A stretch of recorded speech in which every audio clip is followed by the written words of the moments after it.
Bienvenue dans cette vidéo qui va vous montrer comment utiliser du scellement chimique pour fixer un connecteur. D'abord, il convient de percer la maçonnerie. Quand on perce un matériau creux, il ne faut pas utiliser la percussion.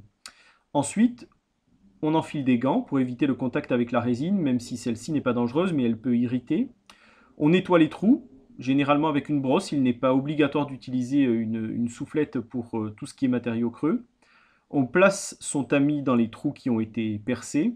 Et c'est dans cet tamis qu'on va injecter la résine. Alors on ouvre la cartouche, on place ce qu'on appelle un mélangeur au bout de cette cartouche de manière à ce qu'on puisse mélanger en sortie de cartouche la résine et le durcisseur.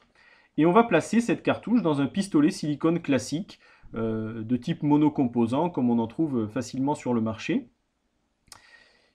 On n'utilise pas les premières pompées, on attend que la couleur de la résine soit homogène, donc les 2-3 premières pompées sont éliminées. Voilà, on réalise plusieurs pompées, et ensuite, au travers de la bague centreuse, on place les tiges. Il faut respecter le temps de prise qui est indiqué sur les étiquettes. Une fois que la résine a durci, on place le connecteur et on va pouvoir visser le connecteur sur les tiges filetées qui ont été ainsi fixées.